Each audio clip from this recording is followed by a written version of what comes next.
Hey guys, Charlie Murphy here. Thank you for choosing my video. We're playing another session of 1-2 No Limit, 6 max games on Ignition, and the games are already up and running, so we'll jump right into the action.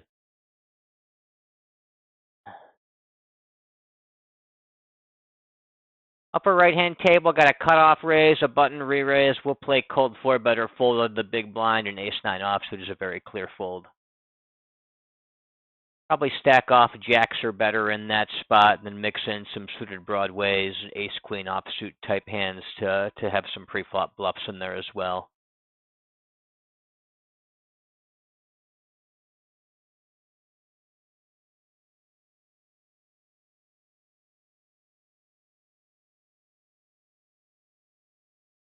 Lower left-hand table, we'll raise first in with King Jack, using about an 18% range.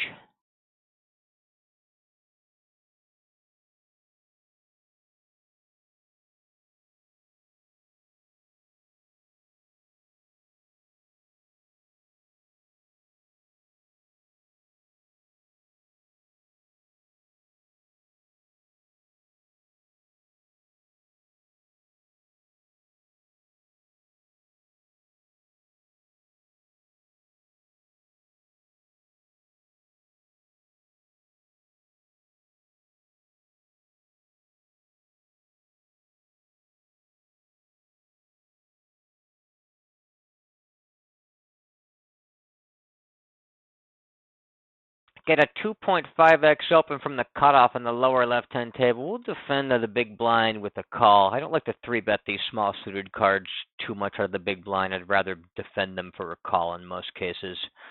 Lower right-hand table, blind down blind, we'll raise first in with ace-3. Raise about 45% there. Lower left-hand table, he checks back the flop. We're going to start jabbing that at small on the turn. We do have a pair. Got shot to the low end of the straight.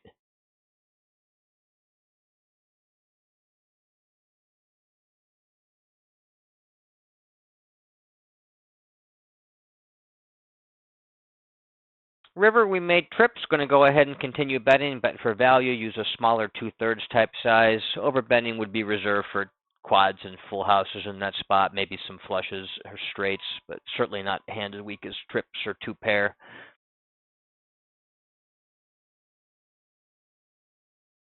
He quickly calls, and he had pocket aces. He pot controlled on that connected congested flop.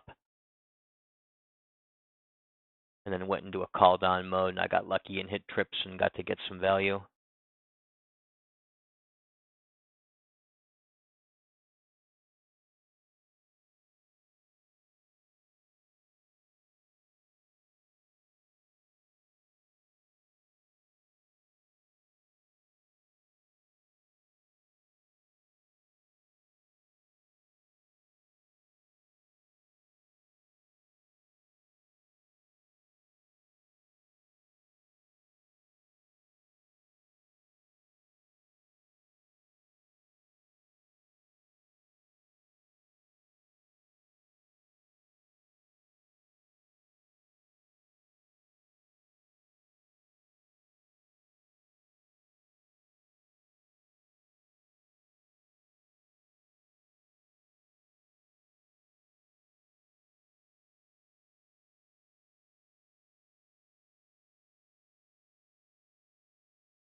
Lower left-hand table, we'll raise the cutoff with 10-9 suited.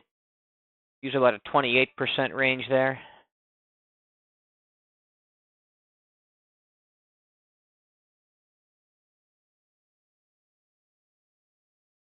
Big blind defends, checks to us on the king 6-3-2 ton. We'll go ahead and put in a small range bet after he checks to us. Gets the check raise with only some very weak backdoor draws. We can just go ahead and fold.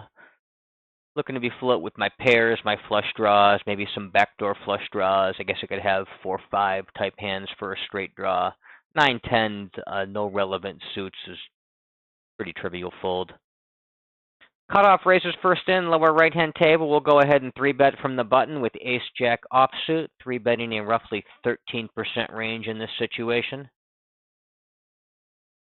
Lower left-hand table will raise first in with 10-9 suited, using a 21% range from middle position.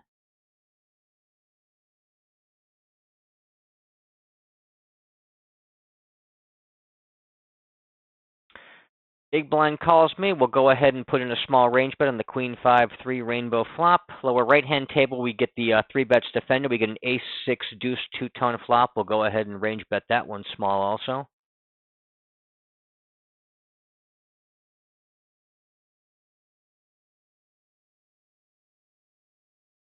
Get check called in the lower left-hand table. Turn is a queen, a board pairing turn that completes the rainbow. I don't have too much in the way of natural draws here. I guess just ace-4 and ace-deuce suited. I'd be looking to mix in some hands with good removal to trip queens to have some barrels there, absent some true straight draws or flush draws. I think I would use hands like king-jack, jack-10 first and foremost. I'll go ahead and check back 10-9. 10-9 also makes some decent bluff catchers on the river that I can either value bet or bluff catch if I turn that pair. He continues checking. I will just go ahead and try to bluff off with my 10 high. Could also consider bluff raising if he leads into me on that river for some sizes. He's got ace-jack. He turned second pair. I think that's a pretty trivial call for him to one he should be making once he gets there in that way. Of course, I need to be bluffing my 10 high there. I think everyone played that hand just fine. Lower right-hand table, we raise king-jack suited first in from middle position using a 21% range.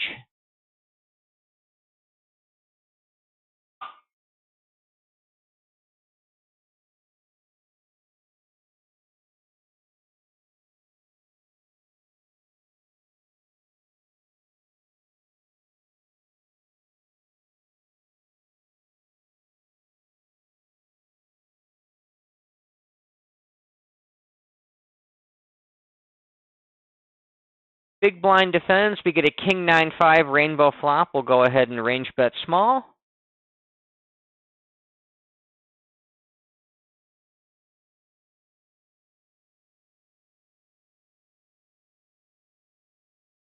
We get check raised. To get check raised, a pretty small size. He uses about a half pot size, and we have top pair. We've got some backdoor flush draws. Guess we could bang off a backdoor straight there with the jack as well.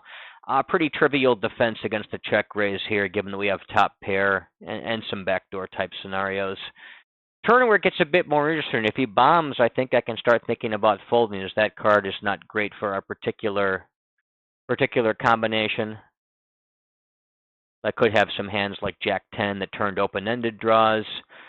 He goes ahead and continues blasting. We're in an earlier formation. I don't block the real strong hands or have draws to real strong hands. It's a bit on the tight side, but my inclination is to fold. I'm going to think about it a bit more before I go ahead and make that decision. But I don't know that the players are particularly bluffy in this line either.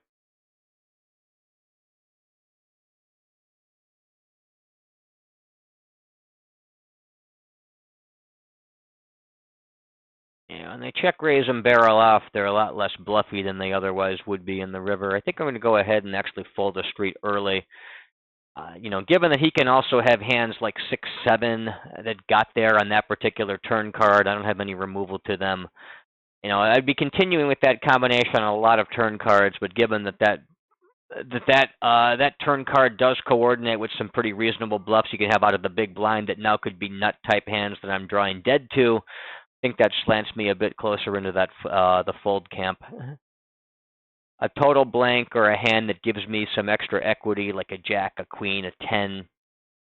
Those are hands I'm going to continue on. Even blanks like a 2 or a 3, something like that. Those I think I continue. I think that that lower straight closing card's a bit bad card for me there, and I think it's okay to get out a bit early when the board starts getting a bit rough. Upper right-hand table, blind on blind, we raise the queen 5 suited. We get a 9-8-6 two-tone flop. He goes ahead and bets. He bets about 75%. I'm just going to go ahead and check call with my low end gut shot flush draw and overcard. Check raising, of course, is also fine. I prefer check calling because the 7 is not a card I want to get real big. I want to play a smaller pot there with the low end of the straight. I hit my overcard here, a queen for weak top pair. I'd rather keep the pot smaller as opposed to go for stacks on that particular card as well. So that's why I was opting for check call as opposed to a check raise with all the equity I had on the flop there. I think either are reasonable. I think check call is a bit better. He goes ahead and he checks back. I guess it's going to come down to, do I try to get value from a 9 or a 6?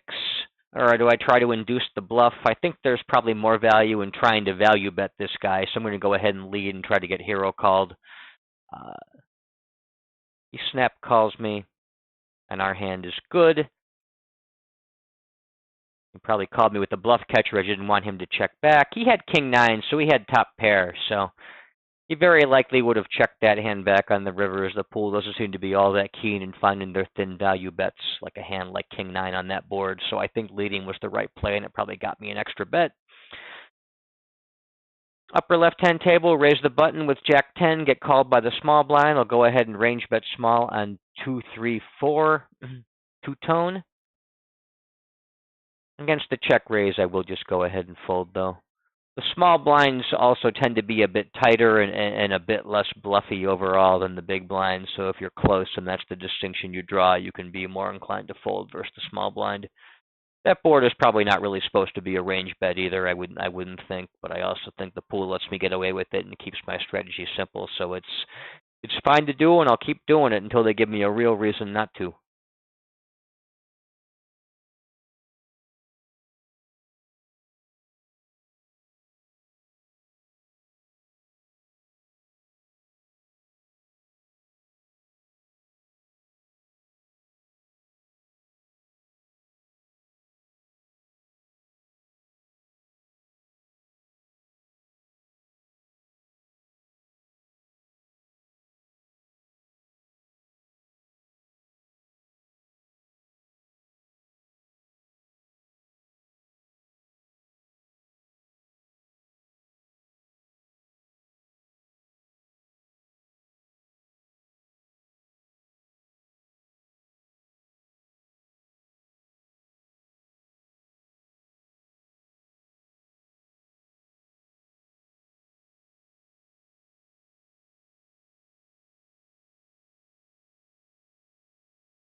These tables are not particularly fishy at all right now.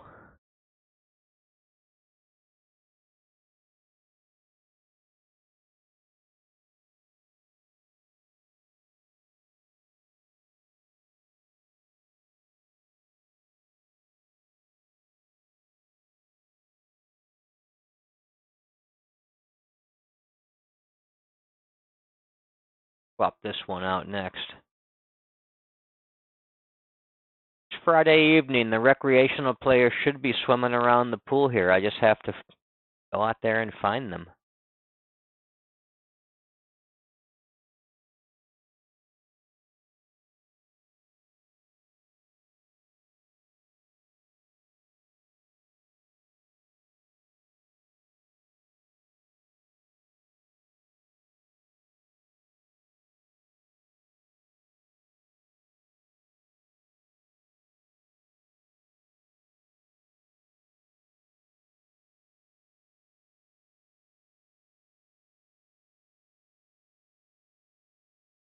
Where's a good solid 65 big blind stack? Where's a table with a few of those guys?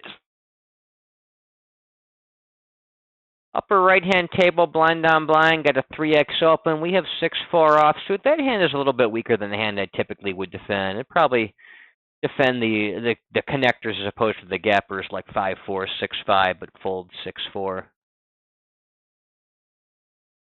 Can also mix in a few of those hands not quite good enough to call, some of the janky offsuit connected or connected-ish type hands as pre-flop 3-bets, but usually use a little bit better combos even for that. I usually just go ahead and fold 6-4.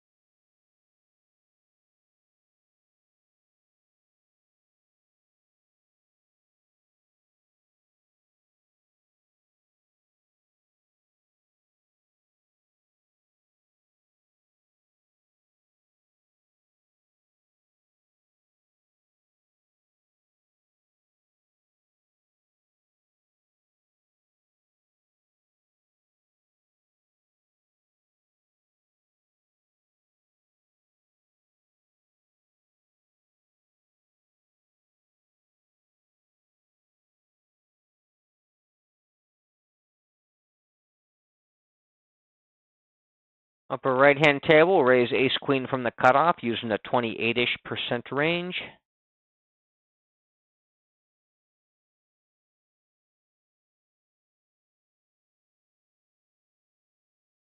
Get called by the big blind. A 5-3 deuce monotone flop, of which I have no relevant diamonds in my hand. I will, however, go ahead and range bet it small.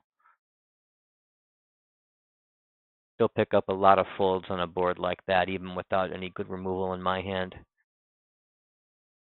I do have overcards and a gut shot to the low end of the wheel if he calls.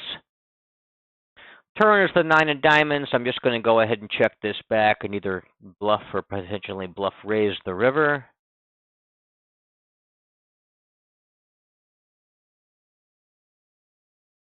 Yeah, we're going to bluff raise that one.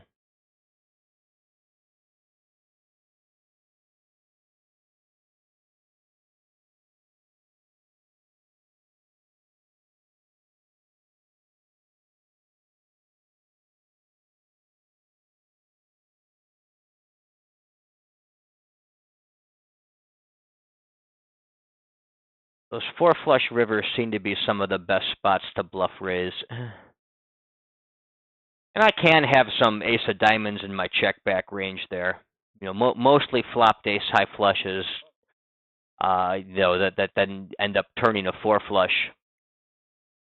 Probably would mix by checking those ace high flushes back and betting the naked ace, where I have 1 diamond in my hand. The rationale being when I have the 2 diamonds in my hand, I block some of the potential call down the bluff catchers, where with only 1 diamond in my hand, I don't. So it's easier for him to call 2 barrels. So if I want to mix my ace high flushes on that 4 flush turn, I think that's a reasonable way to go about doing so. Lower right-hand table, raise king 9 suited first in from middle position using about a 21% range. Get called by the cutoff, then squeezed by the button, and I will just go ahead and fold. Upper left-hand table, we'll go ahead and raise deuces from middle position using a 21% range.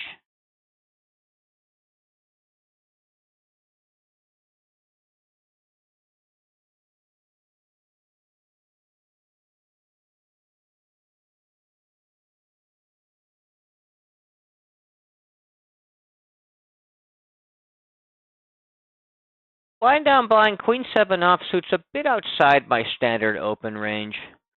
This guy seems pretty tight, so I'm going to expand slightly and just go ahead and steal. It's playing 15-8 over the first 2 orbits, so occasionally I'll deviate a little bit pre-flop to try to take advantage of a player that just seems to be a bit on the tighter side, but not too much. But queen 7's pretty close anyway.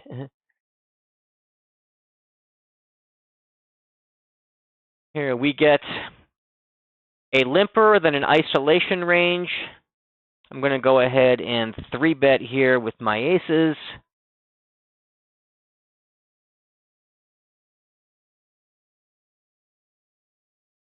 Off them up to about, we'll go about 3x here, put up to about 24.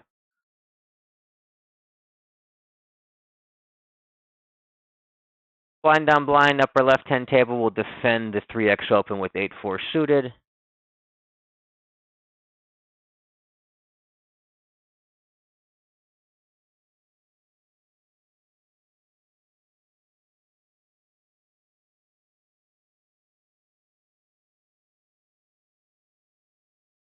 Here's a short stack. We can probably go ahead and put a tag on him. Upper left-hand table, the blind on blind situation. He checks to us on the ace-10-6 rainbow. I'm going to go ahead and stab for half pot after that check because the small blind players in my pool are just not defending that check range all that well. I do have some backdoor draws here as well. I got some cards I can continue barreling on, which is handy. But the stab in and of itself is probably pretty much automatically profitable in that spot.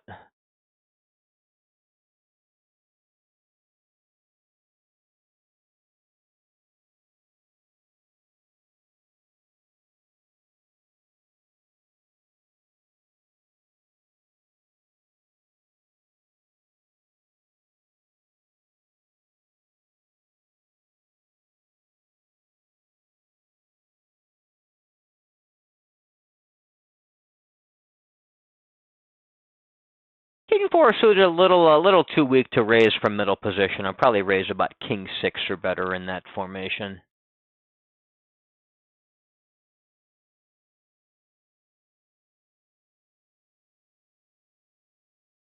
I've got a three-handed game with the short stack. I think we'll hang around in this one for a little bit.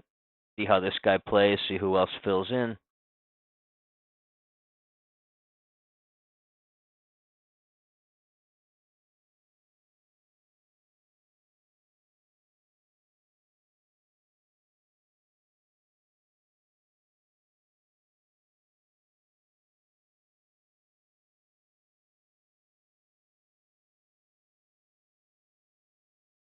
Lower right-hand table, blind on blind, face a 3x open. We'll go ahead and 3-bet with ace-king. Going to be very aggressive in this blind on blind spot, 3-betting probably 17, 18%.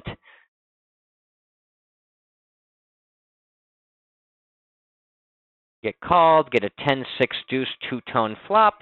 We do have the backdoor nut flush draw. Go ahead and range bet small. Upper right-hand table, blind on blind, we'll raise first in with ace-king using a 45% range. Get called. I think this is a decent combo to keep going ahead and barreling with, especially because on the diamond we can rep the nut flush draw. Go ahead and bet about 2/3 here. Set us up for a river jam that's pretty close to a pot size bet, a little bit less. Upper right-hand table, we checked range. He checks back. We'll go ahead and start stabbing small with our ace-king high overcards.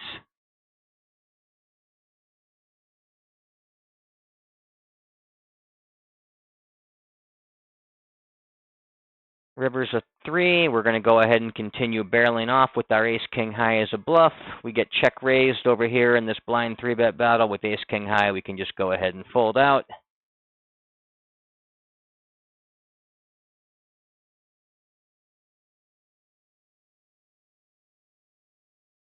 Get called down, but that's reasonable.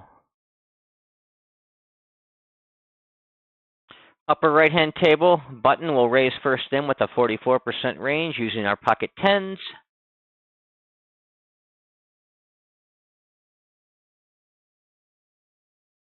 Get 3-bet by the big blind, a pretty healthy size, about 4.5x. This formation, the regs do find a lot of their 3-bets. They are pretty loose, and it is supposed to be a loose formation, so we can defend pretty widely. Pocket 10s is a very clear continue. I'd prefer to go ahead and call it. Some players might 4-bet and call off. I think the call is a little bit better, but 4-bet is probably not too far off, probably pretty close.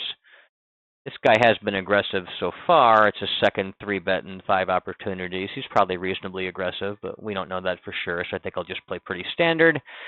I don't want to go ahead and blindly stab in this spot, though. If I want to stab, I want it to be hands with either club draws or backdoor club or heart draw type hands or some kind of straight draw, perhaps. I think pocket 10s is firmly in the check-back camp where even on the 10, I am not necessarily have the nuts as king jack as the nut straight. So I think this hand is going to be play better in a smaller pot. I prefer to go ahead and check it back. I doubt I'm going to fold them off an ace, even if I triple all barrel. I probably don't fold them off a queen very easily. Just not a whole lot of value in betting the flop. He leads into me on the turn. I think I can just go ahead and fold these. I continue with some queen X and my weak ace X. That would also be flop check backs. Could have a hand like 5-4 that made 2 pair. Could have a set of 5s that I back into on the turn when I check back the flop. I do have some protection for my range in that spot. Upper left-hand table, raise ace-jack first in on the button using a 44% range.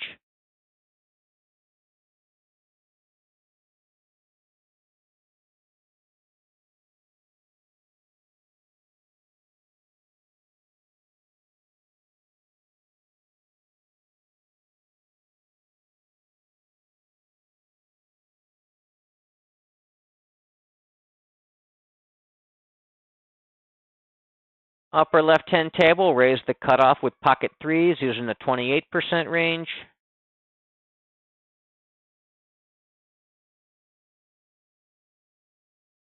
Lower right-hand table, we'll raise the cutoff again with a 28% range using our ace-10. Upper left-hand table, we get checked 2 by the big blind on ace-queen-8 rainbow, so we'll go ahead and put in a small range bet.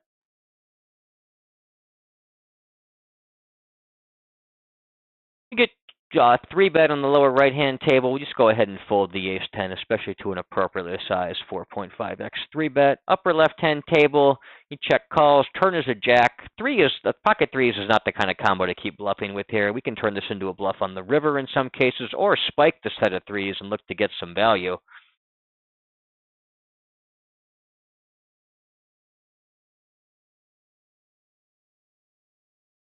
Lower right-hand table, we'll raise pocket sixes under our middle position using a 21% range. We get let into here the threes. I could lose to if he somehow has a higher set, or if he could have king jack, jack 10. That said, I think I could still get called down by various ace x with some blockers and some 2-pair type hands. So I'm going to go ahead and put in the raise for value. If he reships and jams, I think folding is very clearly the move. Oh, okay, and it was against the higher set. That does seem to corroborate my theory that if I get rejammed on, I should be folding, as even pocket eights wasn't rejamming, even pocket eights was just calling.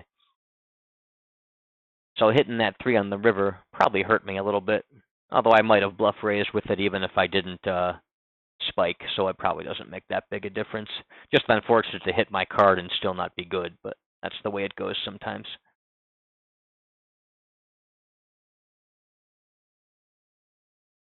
Raise ace-king from middle position using a 21% range on the upper left-hand table. Lower left-hand table will raise jack-10 from the cutoff using a 28% range. Blind down blind. Lower right-hand table will raise ace-deuce suited using a 45% range.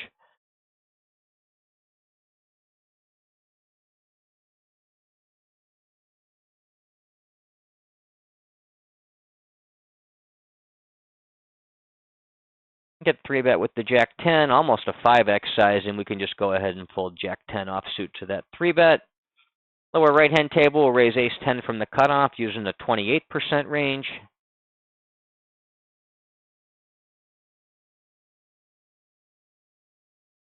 Big blind comes along, checks to me on ace-8, 7 two-tone. I'll go ahead and put in a small range bet. Lower left-hand table, get a 3x open from the cutoff. I can defend the big blind for a 3x open with ace-8 suited. I will check range to that player in position. You have a king 9-5 two-tone board. I do have the nut flush draw.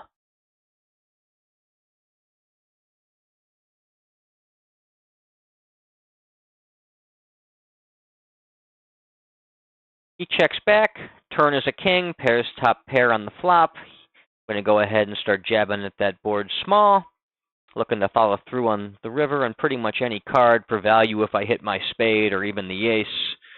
I guess the 8x I might just check, not trying to get him to fold anything better or value or call me down for value with anything worse. But if I brick out, I'm just going to keep bluffing, and if I hit my flush, I'm going to keep betting, in that case for value.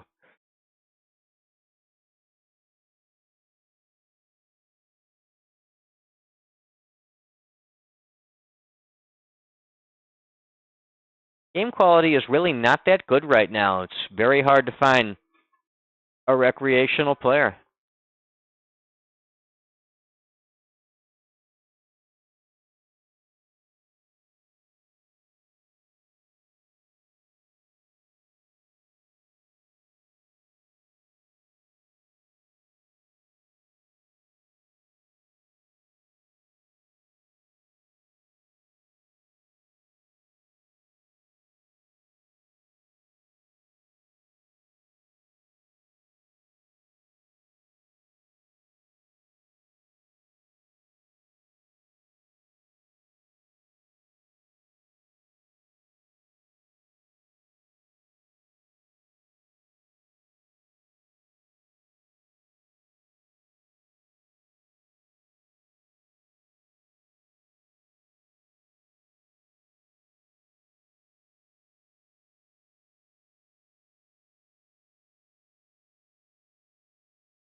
Couple of 75, 80 blind stacks here on these tables. That's potentially promising.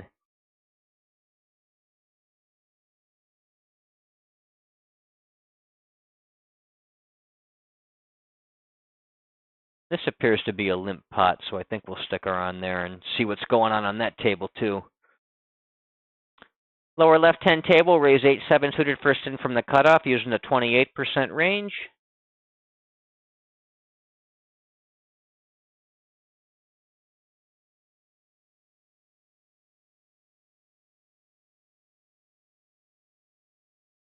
Got a 10-8-6 rainbow flop. The big blind checks to us, so go ahead and put in a small range bet. Upper right-hand table, raise the button with Queen 7 suited using a 44% range. We get check called on the lower left-hand table. Turn is a king, which puts a flush draw up there as well.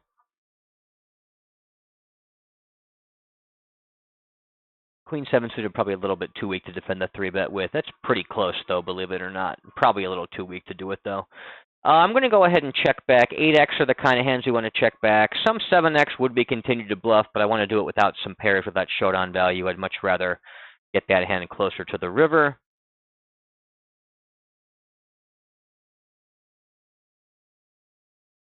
Upper right-hand table, raise Queen 10 suited from the cutoff using the 28% range. He goes ahead and bets 2. I'm not going to try to bluff him off a 10, a jack, or a king. I'm just going to take my showdown here. If I had total nonsense, if I had ace-4 or something like that, I think I would go ahead and put in a pot-size raise. Here, I'm just going to go ahead and call.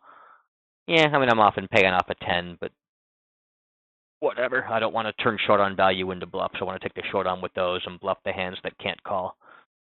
Upper right-hand table, you get check 2 on 7 deuce deuce rainbow. We'll go ahead and put in a small range bet.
Lower right-hand table, raise Queen Jack suited from the cutoff using the 28% range. Lower left-hand table, get a 3x open from the button. We can defend with our offsuit Broadway cards like King 10, so I'll defend that for a call and check to the big blind, or check to the button rather from the big blind.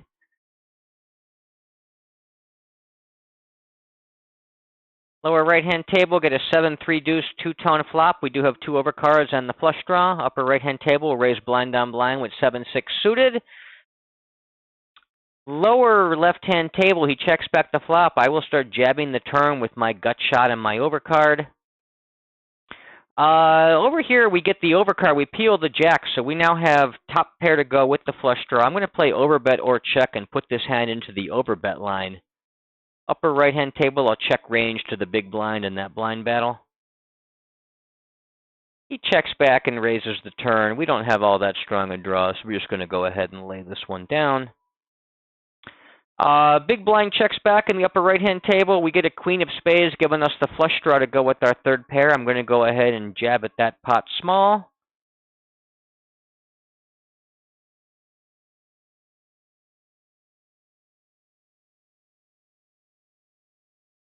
Okay, and the player I thought might be a recreational player is just limp, so I'm going to go ahead and conclude that my recreational player assumption is almost certainly correct.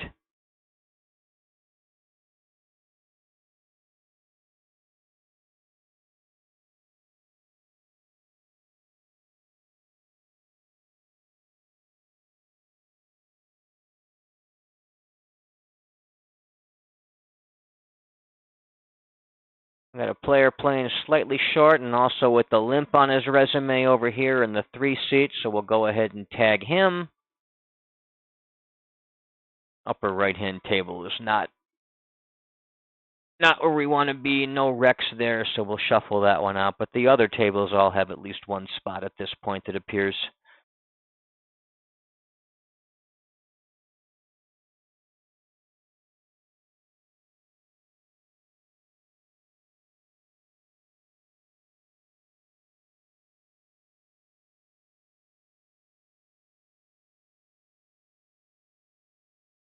Recreational player limps on the upper left-hand table, isolate from the button with about a 28% range, something like the cutoff raise first in range.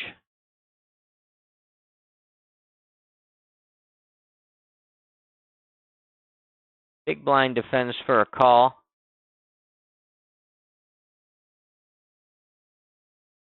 Recreational player does as well, so we're multi-way to the flop, a queen 6-5 two-tone board. I'm not going to range bet multi-way in a hand like king 9, no relevant suits. I'm just going to go ahead and check back. Upper right-hand table, I'll raise jack 7 suited from the cutoff using a 28% range. We get led into half pot by the recreational player. I've only got a weak gut shot and an overcard. Had he checked to me, I was going to start stabbing at that small. Given that he led, I'm just going to go ahead and fold. Up here, this player, he uses a very awkward small 3-bet sizing, just a little bit over 2x. He goes from 5 to 12. I'm going to go ahead and tag him as a recreational player for his poor bet sizing, and I'm also going to defend this because the pot odds are so good. I'm going to be cautious with one pair hands, however. But when you're laying me almost 3 to 1, it's hard to fold a suited combo that I raised with first in. Cut off upper left-hand table, raise jack 10 offsuit, part of a 28% range. Upper right-hand table with no pair, no real draw, we'll just go ahead and fold to that 14 into 25 bet. Upper left-hand table, the recreational player calls us from the big blind, checks to us on jack 10-7 rainbow. I'll go ahead and put in a small range bet with my top 2.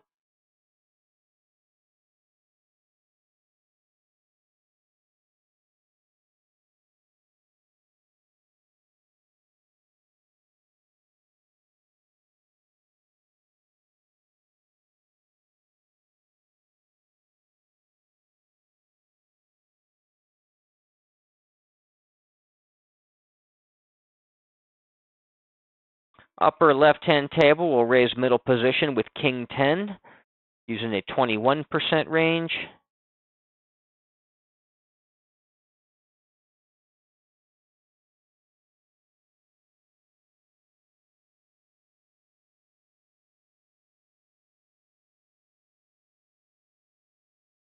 Upper right-hand table, we have a cutoff player new to the table who posts. Doesn't mean he's a recreational player necessarily playing full stacked. It's probably just a software glitch, but I am going to go ahead and isolate up from the blinds with my ace-queen offsuit using a larger size from the out of position blind isolation. Use about a 13% range to isolate against limpers or posters in that spot. He comes along for a call. We get a queen jack 8 two-tone flop. I've got an overcard and a gut shot to the nuts. I'm going to go ahead and put in a small range bet.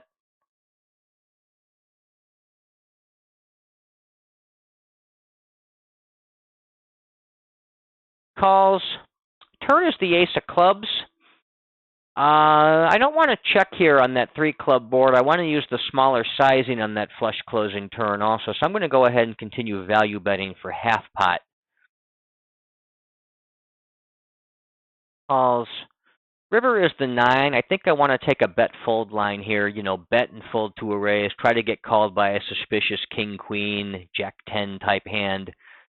I'm not that worried about him having the flush without raising the turn, though it's possible he could have just played it a bit more passively. I wouldn't have any problem with that or think it's bad. I would probably do the same thing.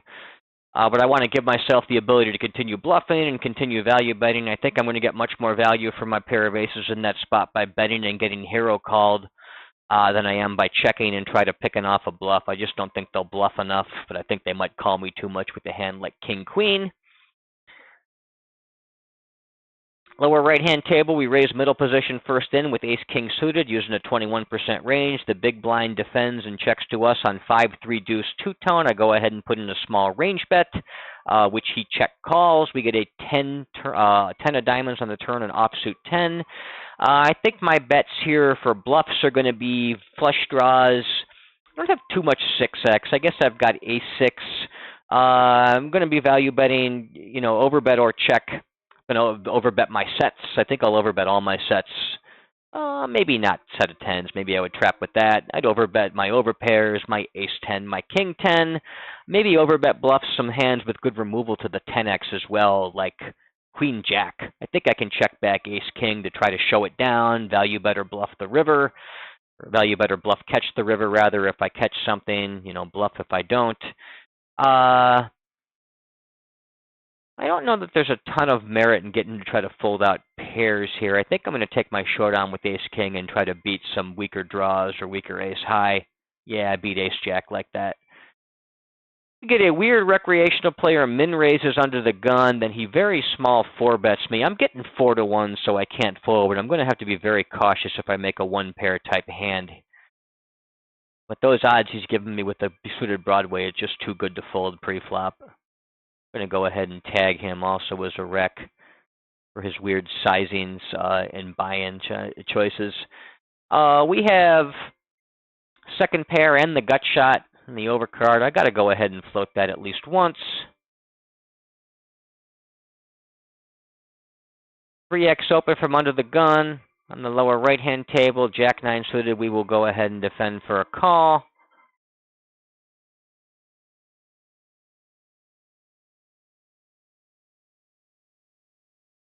Against that second barrel, I think I want to fold.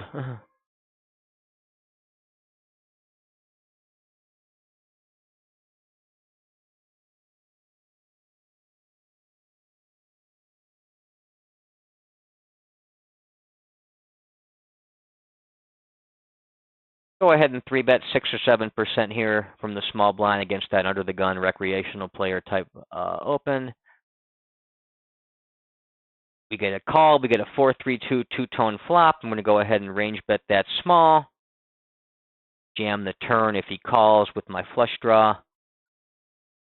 Upper right-hand table, the under the gun player opens 3x. I'll go ahead and 3-bet from middle position with a pretty tight range. I will, however, still use the one wheel ace. I've got about 7-8% there in that spot against that sizing.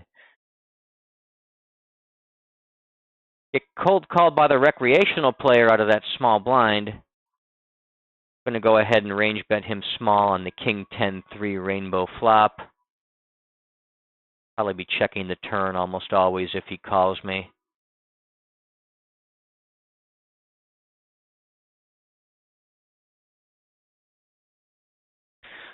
Turn is that deuce of clubs. That's interesting. I now have a gut shot. He leads into me for 6. I don't really want to raise him off anything here. I do think I want to be calling that. Can call with pretty much any pair, any draw.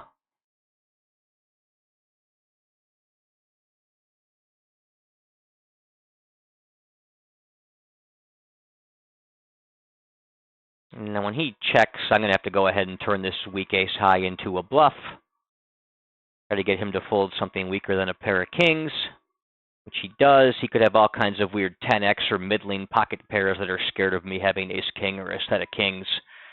I think showing down ace high there, hoping your ace high is good, is probably not the move. I think the river bluff is going to be a lot more effective for you than the few times you can actually win that pot with ace high.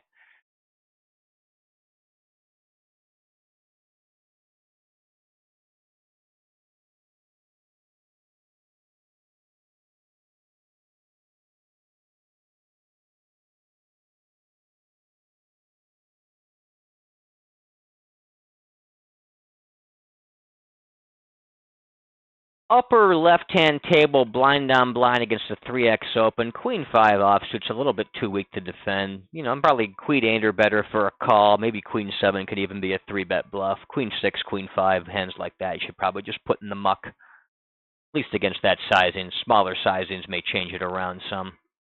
Talk myself into 3-bet bluffing against a 2.5x. Could talk myself even to calling against a min raise. We're going to call almost anything. Against the 3x, though, we can just go ahead and fold that.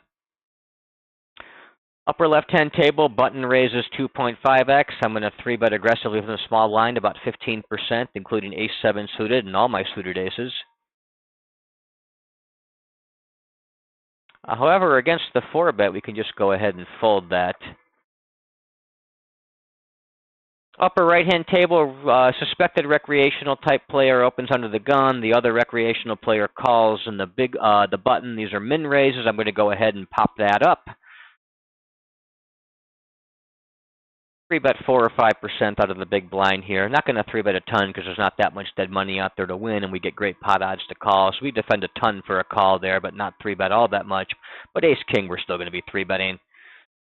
We get called by both players, so I'm going to be checking range out of position to more than one player here. We do have trip aces on the ace-ace-10 flops. We feel real good about where this hand is at right now. I feel real good about this hand on pretty much any run out. Flop checks back, so I'm going to go ahead and start stabbing at that turn small, using that roughly 1/3 size for the multi-way pot.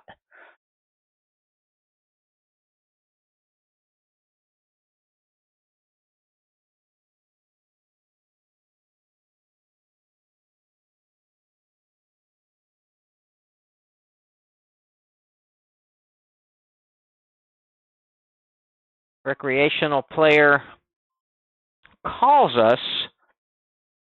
River is a 6, which actually is lousy as it counterfeits our ace. Now I'm trying to decide, is there more merit in trying to get this guy to hero call me with the 10 or to bluff me with some kind of busted draw? I think I'm going to go just for the jam and try to get hero called by the 10.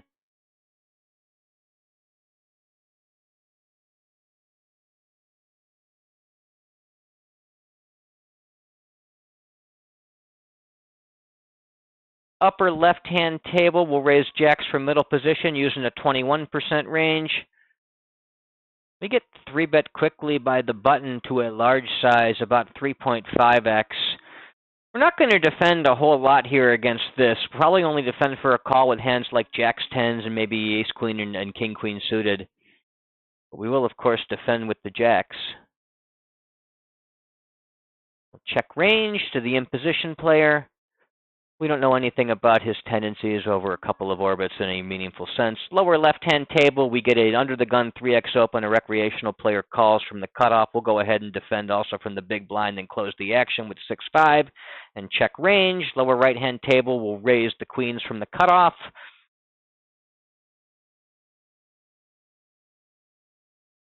We'll go ahead and put in a check raise here with the jacks on that 8-6-5 two-tone flop and just plan to stack off.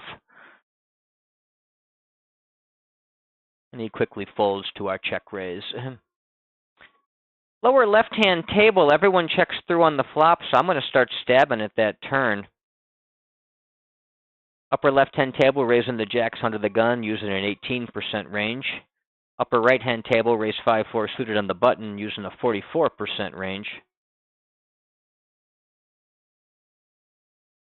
Lower left-hand table, blind on blind, will defend that 3x open with 4 deuce suited. Upper right-hand table, the recreational player calls us from the big blind and checks to us. We'll range bet on the queen 10-4 two-tone board. When we get raised, we have air, multi-way, we'll just fold in that lower left-hand table. And I will fold my 4 high weak back doors on that king 7-6 rainbow flop against the small blind small bet.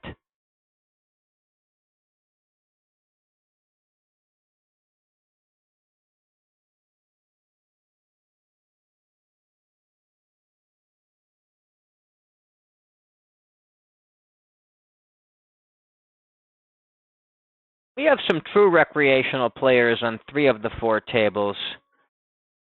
This 4th table has a couple guys playing short, but their stats do not back up the idea that they're Rex. They're playing Regish type stats pre-flop. So I'm going to go ahead and look to find better tables than this particular one.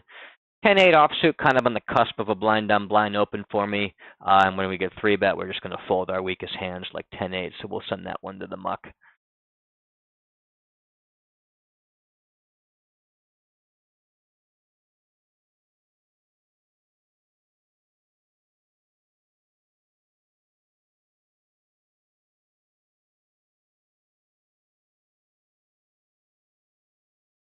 Another shorts player here, buying in for about 45 blinds and posting out of position.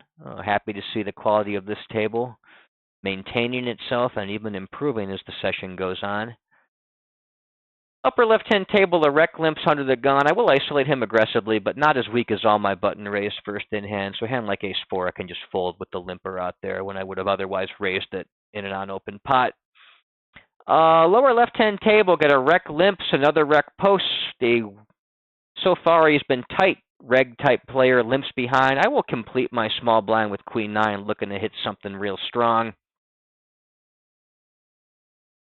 Upper right-hand table, recreational player limps the button. We check in from the big blind with jack 4 and check range on jack 10-5. He min-bets the flop, and I will check call with my weak top pair and continue checking on that 3 turn.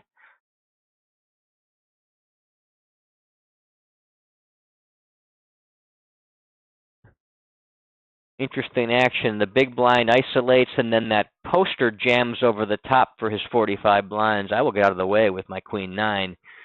He goes ahead and min-bets again. I will again check call with my weak jack and continue checking to him. Lousy river, but not one I think he's going to bluff all that much. He quickly checks behind, and my pair of jacks is good. That wacky soul decided to back jam after posting out of position with his king-queen. Pocket eights decides to call him down, in my opinion, correctly, and pocket eights wins the flip. Doubles up, and it looks like this guy has reloaded another 60.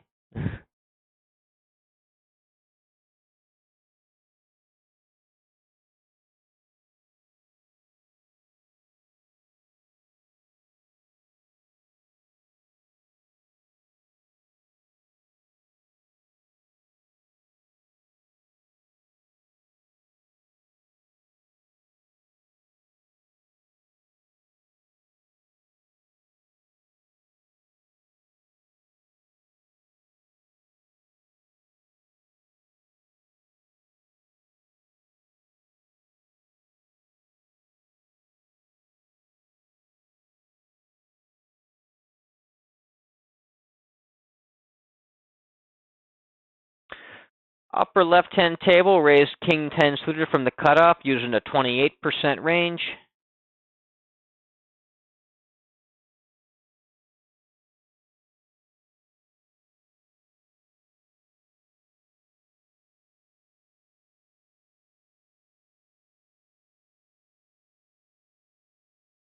We get called by the rec, who leads into us for half pot with our trips on 10-10-6 two-tone flop. We'll go ahead and continue along for a call. Lousy turn, that it is a flush closing turn, and his reasonable flop bluffs from that donk range are going to be diamond draws, or I guess a straight got there as well with 8-7. Of course, I've got trips, no reason to do anything but go ahead and continue. If I fill up, I've got a monster. Even if I don't, I'm probably still good. When he goes ahead and checks the river, I'm no longer thinking he's really bet anything all that strong. I'm going to go ahead and try to get some value from a hand that just gets too sticky. Doesn't work, but I do win the pot.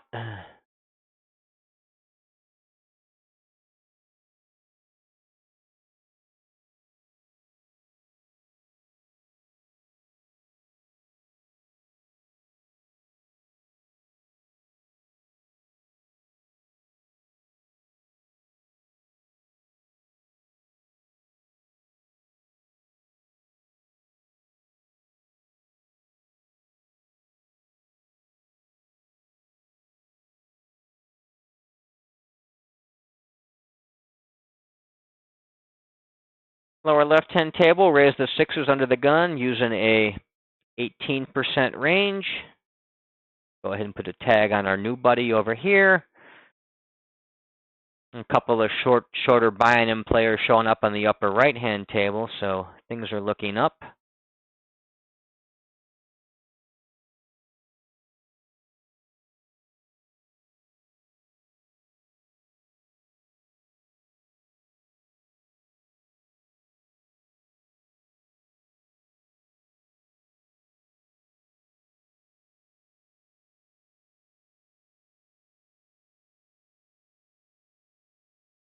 Recreational player playing about 15, 17 blinds deep, min raises the cutoff. I will defend for a call with my pocket sixes and play some post-flop poker. He goes ahead and bets full pot on 10-4 deuce. I think I'm going to go ahead and plan to call this and call off most turns. Prefer a lower turn than that, but he goes ahead and continues barreling. He's been aggressive pre-flop. You can have all kinds of nonsense in his post-flop. You know, with nonsense in his pre-flop range. I think it's okay to call off here. You hit that jack on the turn. Somewhat marginal call down, but I still think it's okay to do. And as I said, when that jack hit, I was hoping for a lower card because those low boards, when they stay low, you know, these 10 high and lower boards, it's so hard for the fish to have value hands in their range when they start blasting, just because they've got so many whiffed over cards and they don't modulate their frequency as well. They don't have any real tricks for when they bet and when they check, when they bluff and when they don't, and they just end up bluffing too much. So I was really hoping for that turn card to stay low and I could just call off on that low board. Didn't love the jack, but still talked myself into the call, getting good odds, thinking he could also have various other nonsense. And I'm getting 2-1. Just my hand wasn't good that time, unfortunately, but that was some of the rationale, which I didn't get to fully talk through because I just clicked the damn buttons too quickly. I knew what I was doing, but that's why I was doing what I'm doing, even though it didn't work. That's why I'm standing by my decision.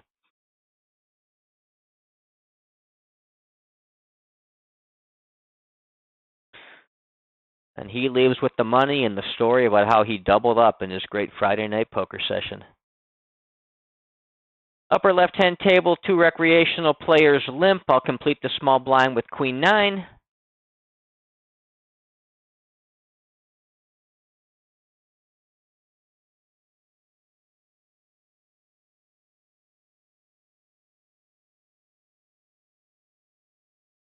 Big blind checks in. I'll check out of my small blind. We have an ace, king, king, rainbow flop.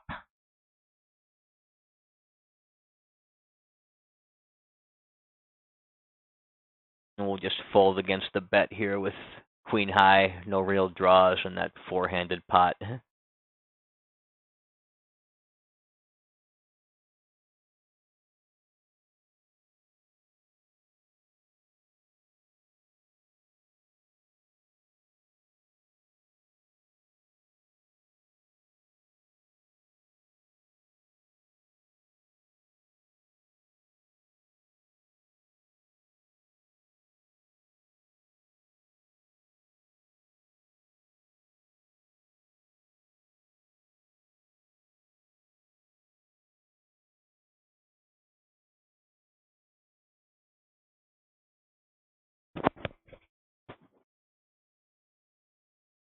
Lower left-hand table, raise the cutoff first in with ace-9 using a 28% range. This is probably my weakest offsuit ace that I would raise first in there. I would raise all the suited combos, but the offsuit combos, I go about ace-9 or better from the cutoff.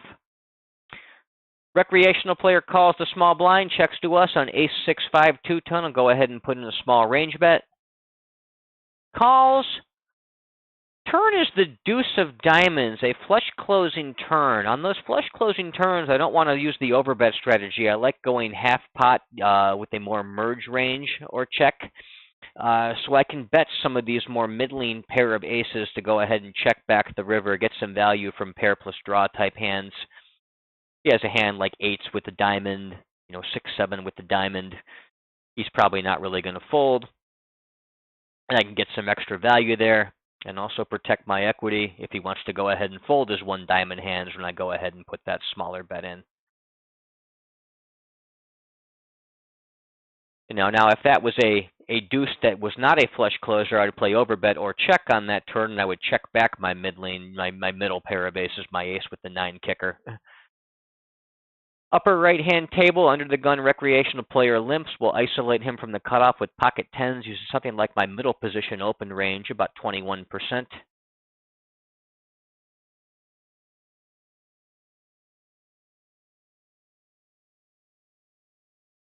Upper left-hand table, raise 9-7 suited from the cutoff, using a 28% range. Okay, now we get interesting. This guy on his first or second hand just rejams over the top. He's only playing 50 blinds deep, and then the recreational player calls off. I'm sitting 300 deep, and he's sitting 250 deep. I'm a little worried that this guy actually has some kind of trap, but I'm not that worried. He's playing 94-6 over 16 hands. I think it's probably not massively profitable, but I think rejamming all in over the top is the move here with the 10s. Play him heads up or make him put the rest of his money in with whatever nonsense he has, which is probably not a trap all that often. Bad flop, but good result with the hands I'm against.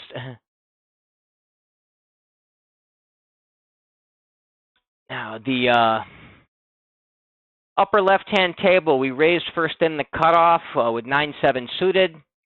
Small blind calls us, and then he check calls on the ace-5 deuce rainbow flop. You get a 3 that puts a backdoor flush out there, which we have. I'm going to play overbet or check, and I'm going to check back some of these weaker flush draws so I have them in my river range. I can go ahead and look to bluff or bluff raise the river with this hand as well. When he overbets, though, I think I'm just going to go ahead and fold. Yeah, so my play with the 10s worked out nicely, and I got it all in against pocket 9s against the guy with 50 blinds, and I got it all in against ace-4 suited against the recreational player that was sitting there on about 125 blinds. So the play was profitable, it just didn't work when I got outflapped by the rec. Or one of the recs, the deeper stacked rec. But, results be damned. I like the process. I like what we got in against. However the cards fall, that's for someone else to worry about.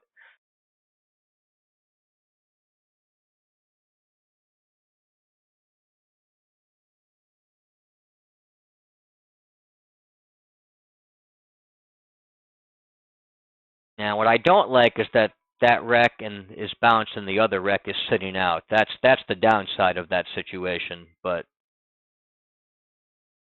can't be worried about that. Got to try to stack them. If they outdraw you and hit and run, so be it. Upper left-hand table, recreational player limps the button. Another one completes from the small blind. I will isolate with about a 13% range from the big blind using ace-10 or better. Lower left-hand table, raise the cutoff first in with 9-7 suited. Using about a 28% range. Lower right-hand table, blind on blind, will raise king-jack using a 45% range. Upper right-hand table will check out of the big blind here in this multi-way pot. We do have top and bottom pair on king, queen, deuce. Lower left-hand table, we get 3-bet in position, 3.5x. We can just fold our suited connected card, suited gapped card.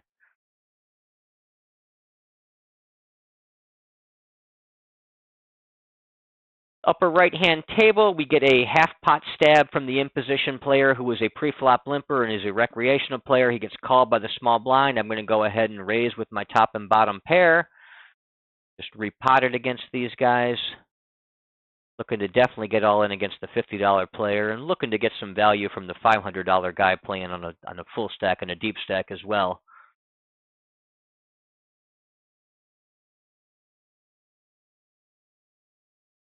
Lower left-hand table, blind on blind, will defend the 3x open with 9-8 offsuit. Lower right-hand table will 3-bet the 2.5x button open from the big blind with jack-9 suited.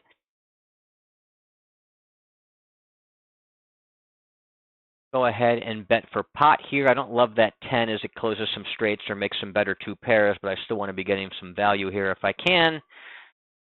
Getting check raised, however, is just nasty. Lower right-hand table, I'm just going to go ahead and range bet small on that 8-6-4 two-tone. I think I actually need to fold my king-deuce here. This situation is just a tragedy.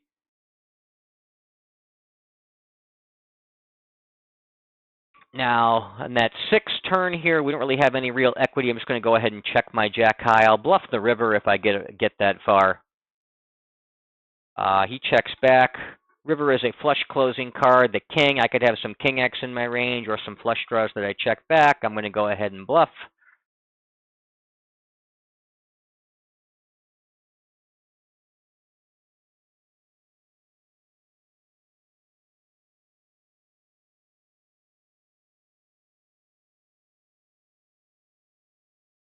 Upper right-hand table, we don't range bet multi-way, even with that gut shot. It was kind of close with the heart blocker. I think with the ace of hearts, I would do it. Now, when everyone checks to me on the turn again, I am going to go ahead and start bluffing, betting small because of the multi-way pot. River is a paired river. I still have ace high. I'm going to try to fold him off a weak pair like a 9. I don't think he's ever folding a queen or a king, of course, but I still want to go ahead and bluff. And he quickly folds. Lower left-hand table, we'll raise ace-jack first in on the cutoff using a 28% range. Lower right-hand table, we checked range in the blind battle on the flop. He checks back. We're going to start stabbing that ace turn.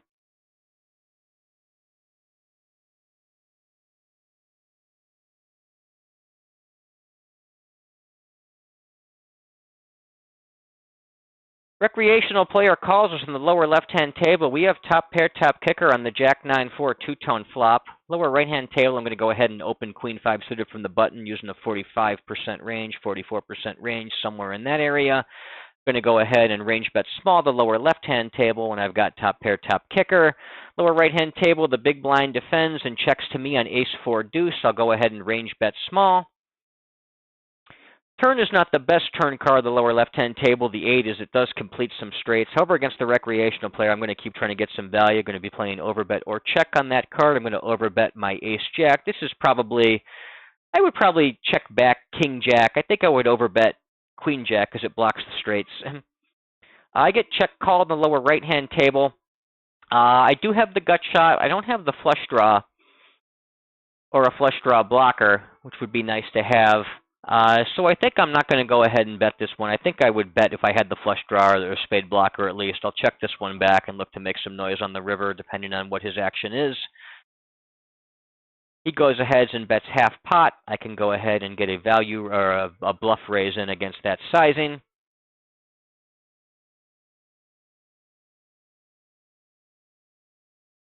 A little hard to make him fold a trip ace type hand here, but it might work. And if he has something weaker, I think he's gone for sure.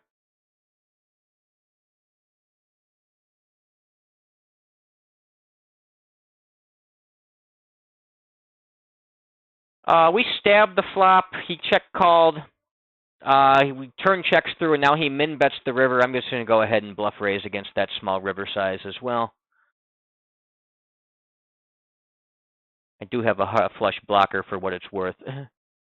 The bluff raise worked on the lower right-hand table, and it worked on the upper left-hand table too. So we're getting those through for the most part. I think the only river raise I worked that didn't work was when I had that rivered set of pocket threes, and I wasn't bluffing, and I was value betting. I just value raised to a higher set. But otherwise, the river raises seem to be working okay so far tonight. Upper right-hand table, I'll raise ace-jack from middle position using a 21% range. Lower left-hand table, I'll raise blind on blind with ace-jack suited using a 45% range.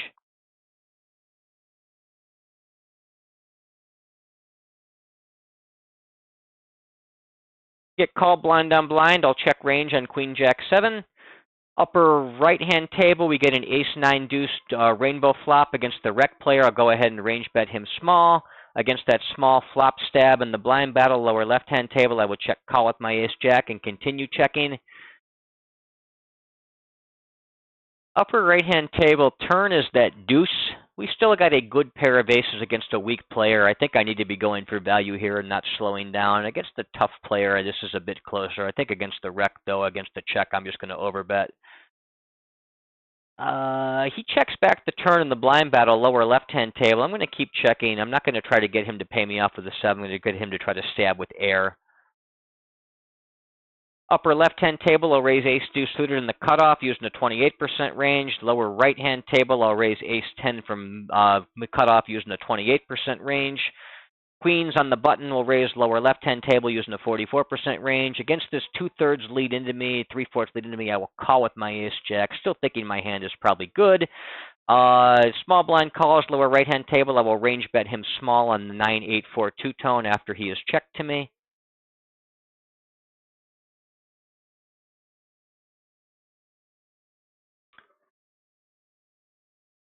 Pretty sure this is very clearly in the call territory here in the upper left-hand table. That check call bet line is slightly overbluffed. That sizing is a little bit overbluffed. It's possibly as a deuce. I could see him doing this with all kinds of ace-x hands, though. I'm just going to call down. Not going to get cute and try to find a raise. Oh, and he's doing it with Jack-8, which is absolutely silly hand to play that way, but he's a silly player, so what do you expect? Lower right-hand table on that 4-turn, we check back. We're using an overbet or check strategy. Against a little bit smaller bet, I think I might find myself a bluff raise. I do have pretty good blockers here in that I block all kinds of straights. I block Jack-10, Ace-10. Actually, I think we can go ahead and bluff raise this one too. Now that size up has me going. It's a little bit closer, right? It's close.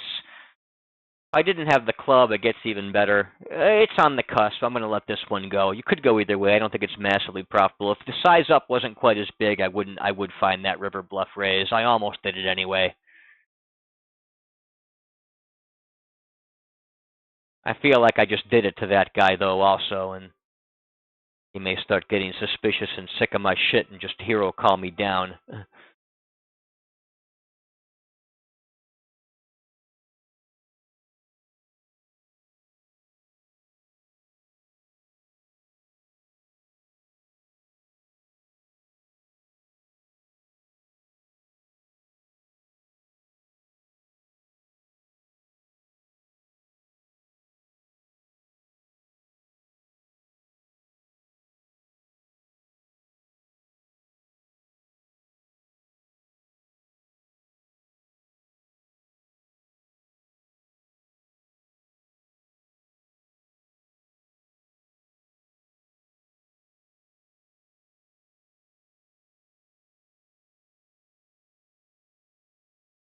Ace deuce a little outside my standard open range in the button. I don't really open all my offsuit aces. Usually fold a couple of the weakest ones.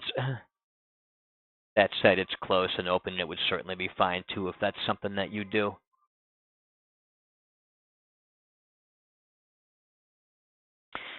Lower right-hand table in the cutoff will open Jack-8 suited using a 28% range.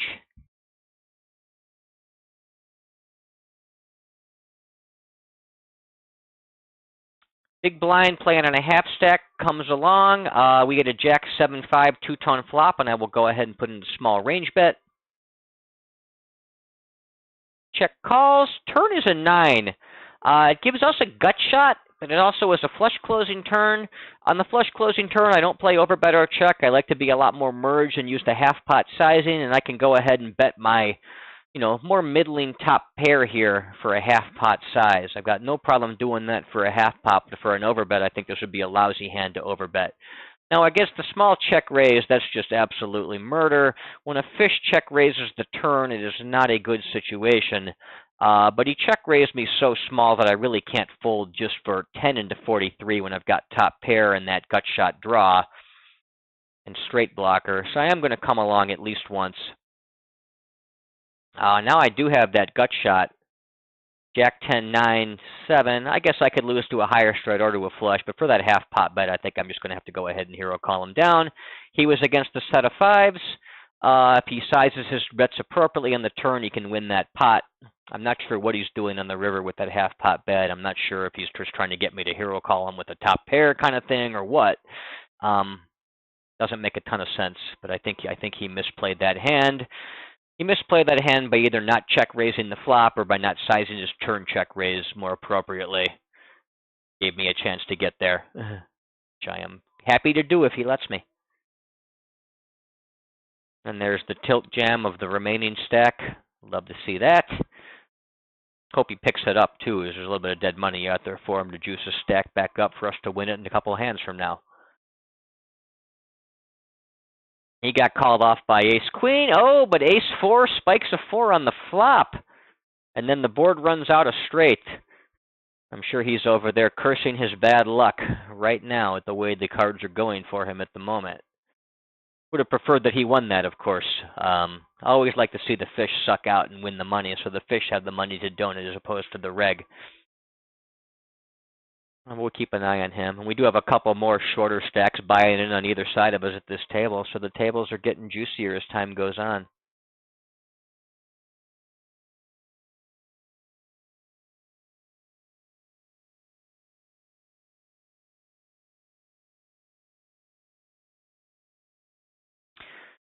Get a new player, a short stack $60 30 blind player is open posting the cutoff. I'll isolate him using something like the same thing as against a limper, like my cutoff raise first in range, about 28%. King Queen, of course, is a part of that. Another new player, probably a recreational, buying in for about 65, 70 blinds, calls from the small blind. I'm okay with that. However, the reg type player squeezing over the top to 39 changes the calculus entirely. Against that, I will get out of the way and fold. Was content to play against either of these guys in a single raise pot, though, with my king queen, just not against that 3-bet.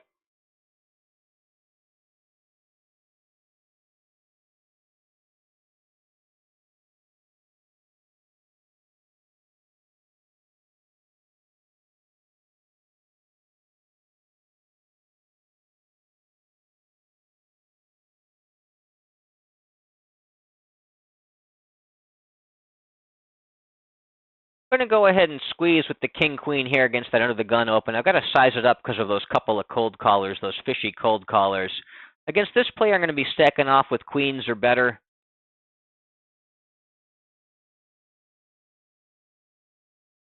Probably using about a 60-40 ratio of value bets to bluffs in a spot like that. So 3-betting about 6-7%. Against this guy, if he back jams, I'll just get it in with my king queen. It's a bit closer against this guy because he's a bit deeper. He goes ahead and raises back over the top. I'm going to just treat that as if he jammed. It's a little bit more suspicious than if he had just jammed. But he's got 80. I've got 32 in already. So I'm calling 48 into 160 plus another 12 of dead money. Calling 48 into 170. I'm getting real good odds. I'm just going to go ahead and smash my king queen in there. I'm probably not in terrible shape anyway. Of course, I actually am this particular time against pocket kings, which trapped. So against that particular combo, I'm not in good shape, but I don't think that guy is really going to be all that strong, and he doesn't punish me all that badly the times when he actually is anyway. So sucks to run into pocket kings, but part of the game. I'm okay with that play. Would have been nice to hit my flop gut shot too and scoop that pot, but it was not to be. Lower right-hand table, it's a blind situation. The recreational player checks or limps in the small blind. I check back to big blind. He checks to me, and I stab the ace-3 deuce two-tone flop with my 7-3. We check calls, however. I think I'd rather get my 3 towards showdown in a smaller pot, so I'm going to go ahead and check it back. He bets half pot. I can probably call that down.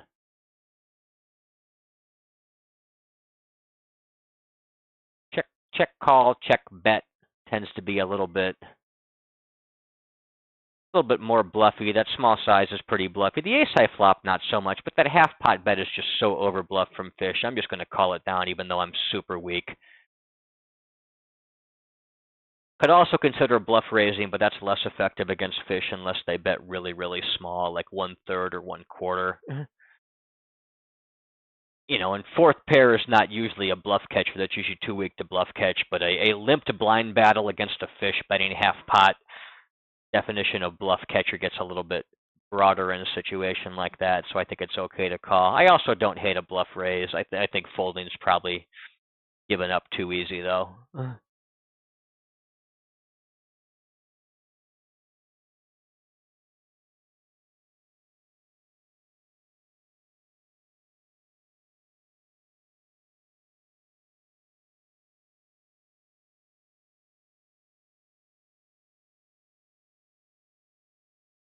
Upper left-hand table, raise queen 9 suited from middle position using the 21% range.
Upper right-hand table, recreational player limps the button. I check in the big blind. The flop checks through. I will start stabbing that turn on that king 10-9-3 double flush draw board and follow through on the river rather than just give up with my 5 high. He raises me small, so it's time to get out of the way at that point, but I think we can find a lot of folds in his range there, that spot.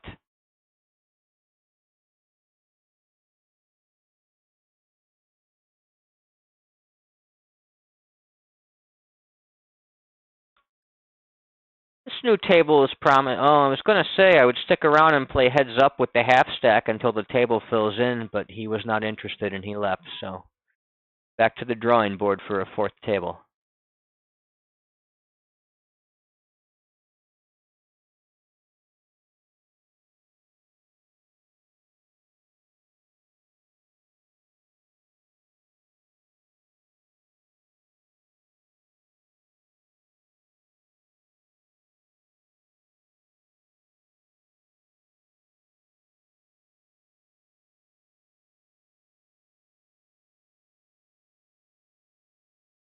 That recreational player, the very special one, the 94-3 guy, limps the open limps middle position. I will isolate from the button using something like my cutoff range, about 28%.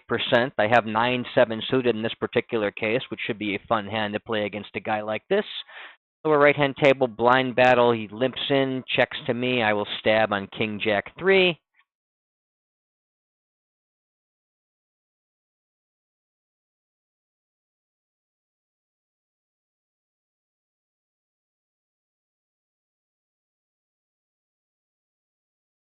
Yeah, now against that the 3-bet here, I probably are supposed to be folding. I know the fish-in is there is very tempting, but the extra player in the pot actually robs me of some of my equities, so I think the move is to go ahead and get out of the way on this one and not chuck in another, another 10 or 10 or 12 blinds or whatever it was to call. I think he went from 9 to 32. Yeah, so about another 12 or so blinds here with a suited gapper hand.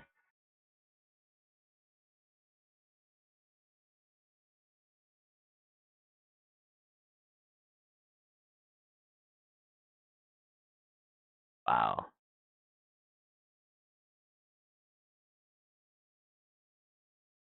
I mean, that could be something like an overpair with a diamond. It could actually be a strong hand. There's almost no way that's like a real strong flop flush. I just can't see somebody check jamming that large a size against that,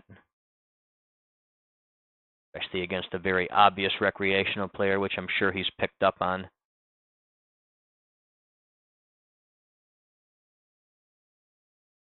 And he does it with queens, no diamond, gets called down by the open-ended straight draw, and he also has a 8 of diamonds for a flush draw, which was live. And the recreational player hits his middling combo draw. When he calls off, he really should not call off there, but he's a recreational player.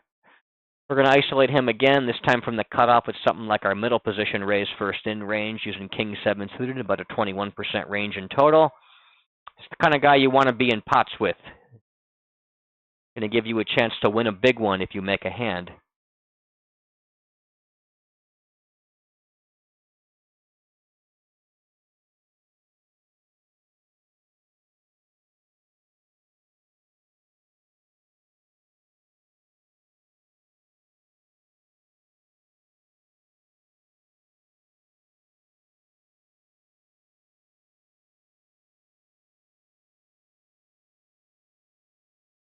Upper left-hand table, raise the button first in with Jack 9 suited using a 44% range.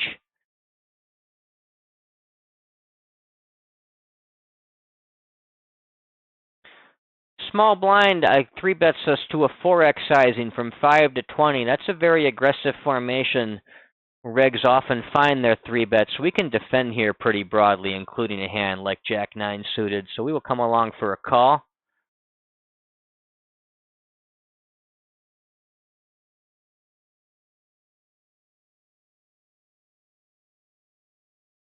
Yeah, I think I would float here with the combos that had spades or diamonds, but I don't really want to float here just the naked gut shot. As if I hit the queen, my hand is obvious. I don't have any other ways out of the hand.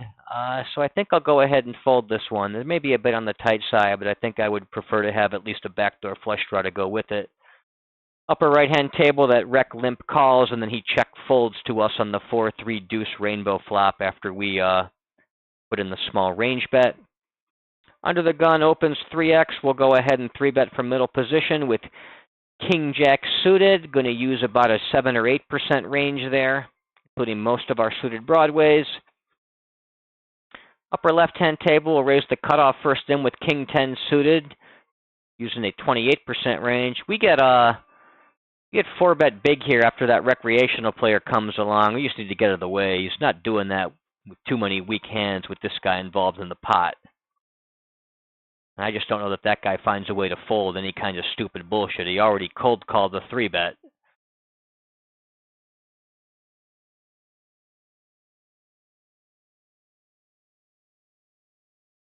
He doesn't get away yet. Break my heart to see this guy get stacked here by the deep stack player. I really don't want that to happen.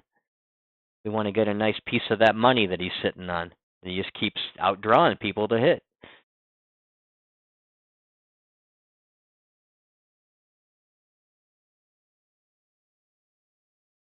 Quickly check calls a 1/3 flop bet. Upper left-hand table will complete the small blind with that recreational player limping middle position. We have ace-8.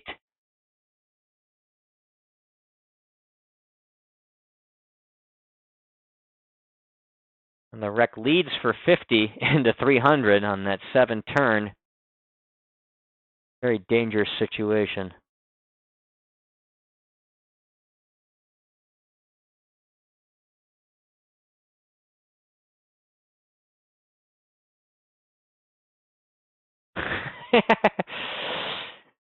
And the rec bets about 78 into a 400, and he picks up the pot. Scoops another one. What a guy.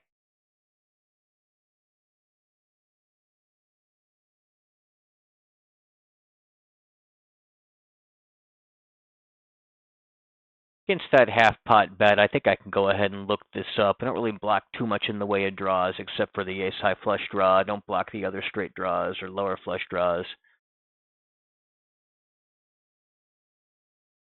Half pot bet, we can hero call that. We get 3-bets small, especially with the rec out there. I'm going to go ahead and call this, knowing he's almost certainly coming along at a chance to play in position with pocket eights and a 3-bet pot for a good price against 2 players, one of whom is obviously very weak.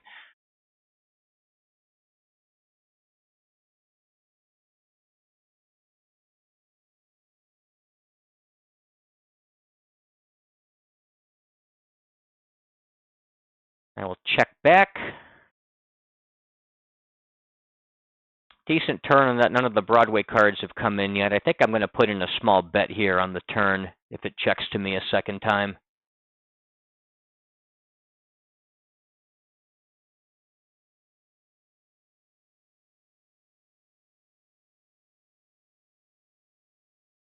I'm not going to call a bet from the reg player that was 3-betting from the big blind against my early position open.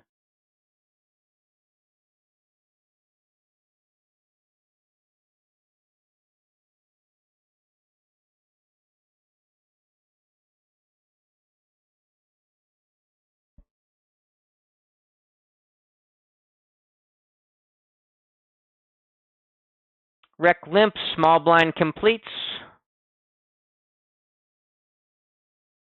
We check in from the big blind with 9-5 suited. Lower left-hand table, a rec limps middle position. We'll raise from the cutoff with something like the middle position raise first in range, about 21%. 9-8 suited right in the cusp of hands I want to do there.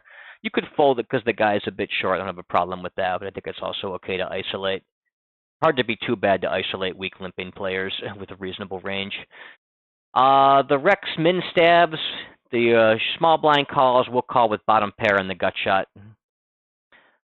Rec limp calls, where he checks to us on 6-5-4. I'll go ahead and put in a small range bet. I've got 2 overcards, bet shot, backdoor flush draw. We get let into on the king turn. Doesn't really improve us any, give us any equity. We'll just go ahead and fold.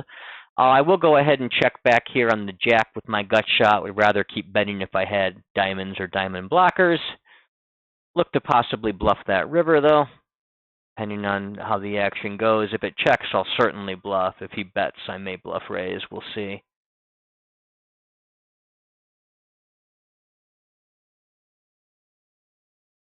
Yeah, he bets pretty small. I'm going to go ahead and put that raise in. And he quickly folds.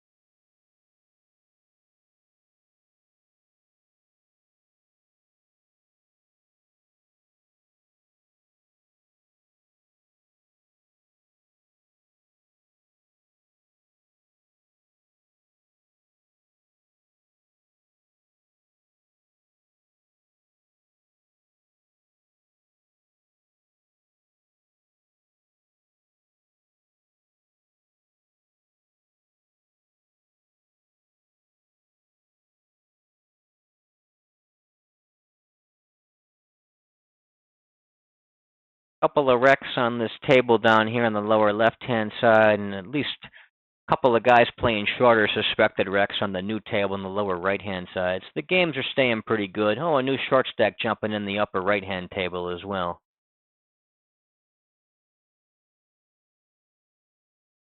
Oh, and our 95% VPIP player open folded. I don't know that he's done that very often. Yeah, he's VPIP'd 35 out of 37 opportunities so far. So the fold is pretty rare. Now 35 out of 38.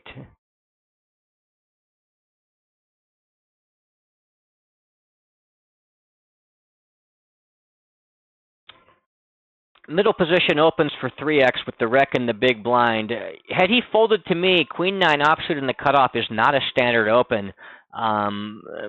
But given how weak this big blind player is, and I would open queen 10 or better, I'd probably expand my range and raise that hand first in just for a chance to play more pots against that recreational player who's going to just make so many mistakes post-flop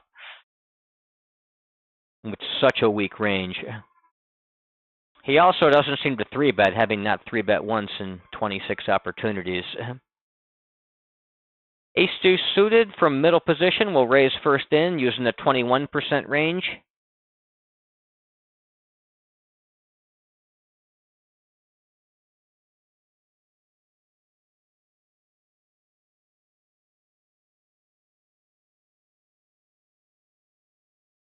I get 3-bet in position, and then the rec calls. I'm just going to go ahead and fold, being very tight out of position against a 3-better.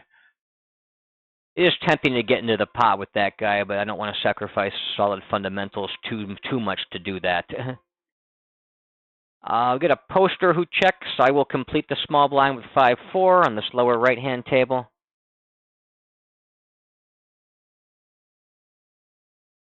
And I'll check range out of my small blind.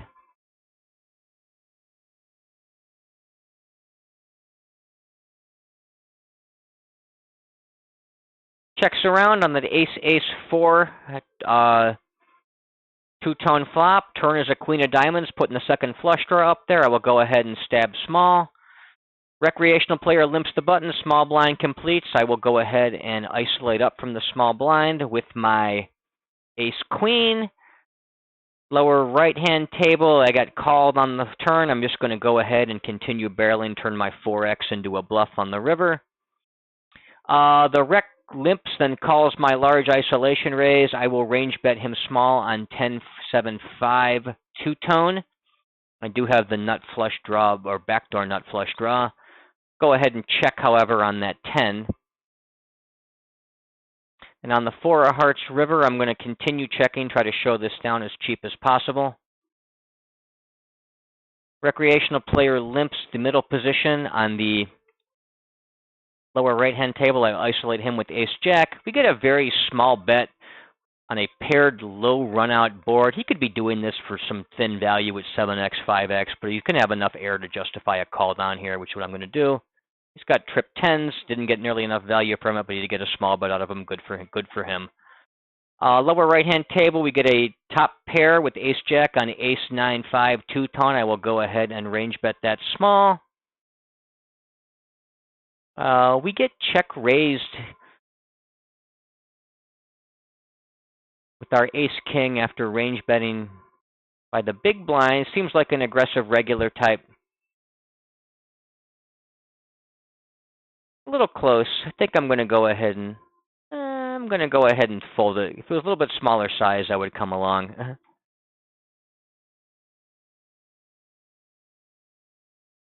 With the various backdoor draws and ace-king high overcards.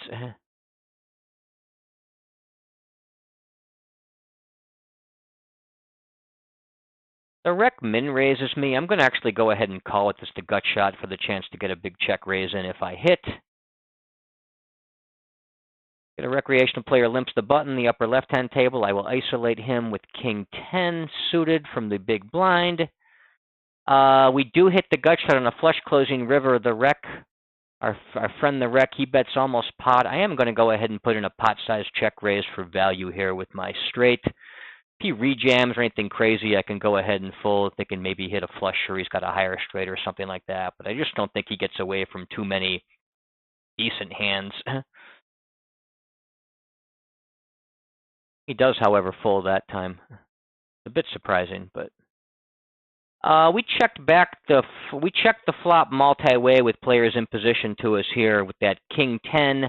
Turn is that queen. We get led into for half pot by the small blind. We've got an overcard and an open and a straight draw, so I'm going to come along and call that. Look to improve and make a big hand on the river. Lower left-hand table, blind on blind. Jack 4 suited on the cusp, probably just outside of standard open for me. Could go either way.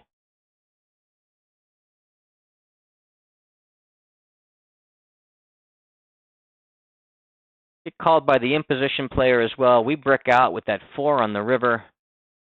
If it checks to me, I'll probably bluff small and try to pick up that pot cheaply against other guys that were drawing. When he bets into me, however, somewhat tempting to bluff raise that small size, but multi-way, I just don't know nearly enough to know that that's truly profitable. So I am going to go ahead and fold that one. It's also possible this guy behind me has picked up some kind of hand, so I think I might start to get a bit suicidal with it to put bluff raises in that spot. And in fact, he went and raised himself, which is not typically a bluff. Oh, he was bluffing with the jack. Turned Jack X into a bluff against that size. So he was thinking the same thing I was thinking, just this guy didn't buy it and called down.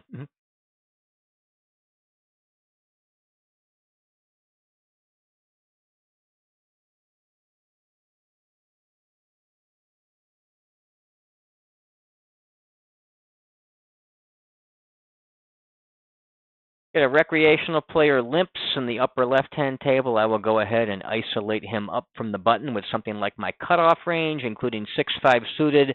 This is a little marginal because he's short, only playing about 60 blinds deep, and we have a small suited connector, but I think it's still okay. Not a slam dunk automatic, and I could see some arguments against doing it. But I'm going to err on the side of isolating a recreational player and beating up on him post-flop whenever I can, within reason. He checks to me on the King Jack 3 two-tone flop. I will go ahead and range bet him small, try to pick up that pot cheaply.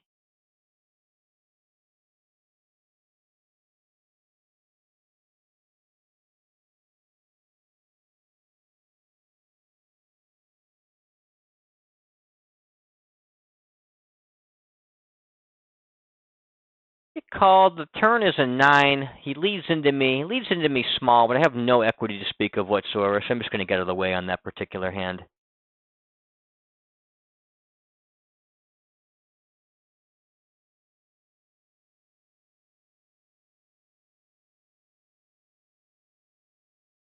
Normally be shutting the session down right about now, but I've got such an amazing recreational player playing so much money behind him in a seat that I'm, almost immediate position. I'm going to stick around for a bit longer and see if I can't make that worth my while.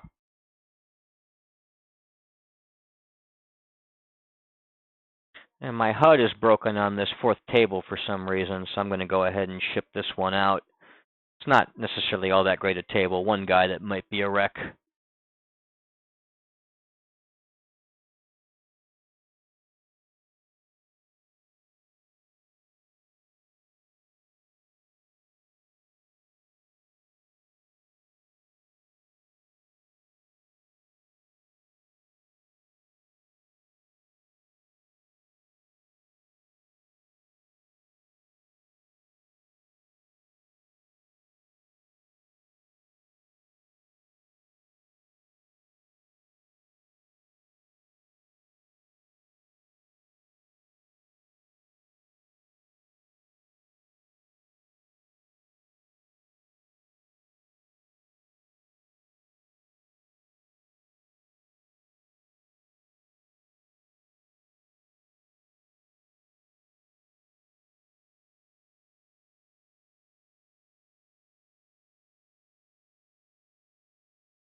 No, the wreck is gone.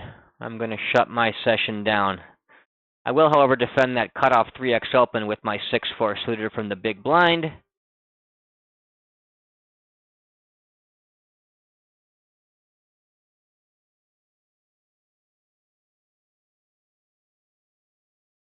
Goes ahead and bets half pot on 10-7-6. Two-tone, we do have bottom pair and the flush draw, so that's a real easy check call.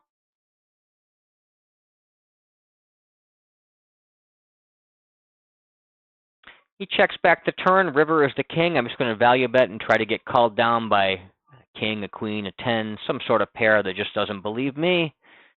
No need to overbet here with the small flush. A standard size is just fine.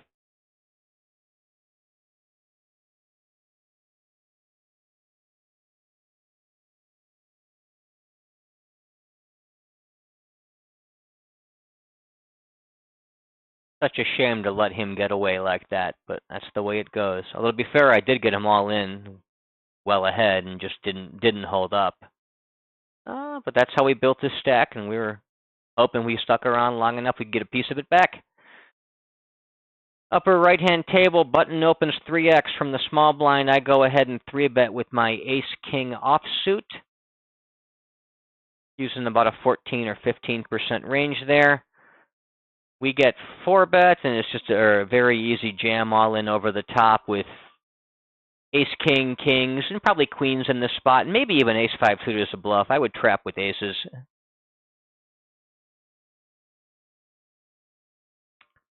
And he folds out as he a solid regular player that does have cold 4-bet bluffing in his repertoire.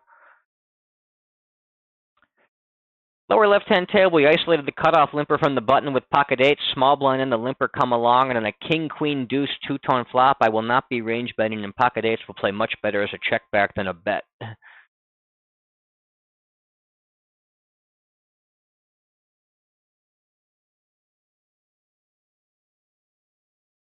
Get led into small, and king, queen, deuce, jack, double flush draw. I'll just go ahead and fold.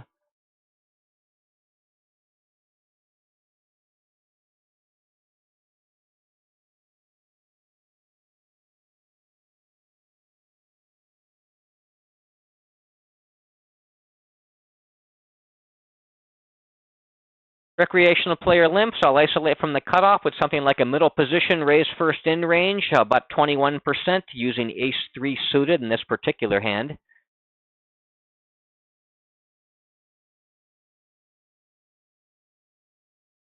Other player, he seems recreational type as well. Calling large raises pre-flop, not playing full stacked. We get a queen 10-5 two-tone flop. We do have the nut flush draw. I will be checking range with a player in position to me in a single raise pot. He goes ahead and mashes the pot button.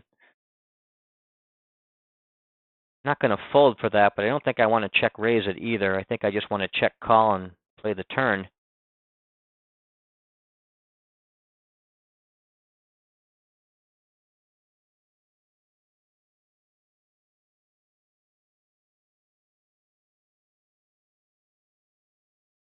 He bets real large again, and now I just don't have much of a price to continue with my flush draw, so I will go ahead and fold.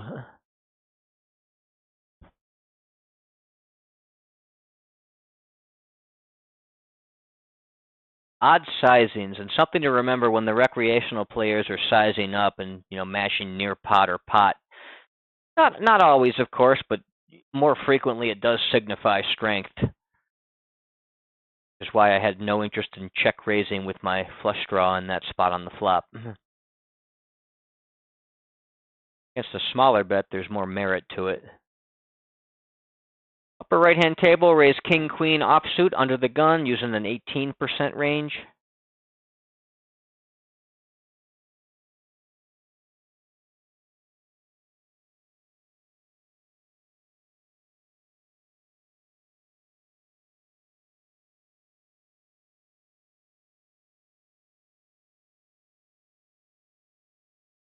We get 3-bet small by the reg-type player. There's no reason to continue against a 3-bet under the gun versus big blind with the hand as middling as king-queen. Not that it's a bad hand, but it's just so easily dominated by a very strong range, was what we expect to see out of a big blind 3-bet, especially from an early position formation. So that, to me, is a very crystal clear fold.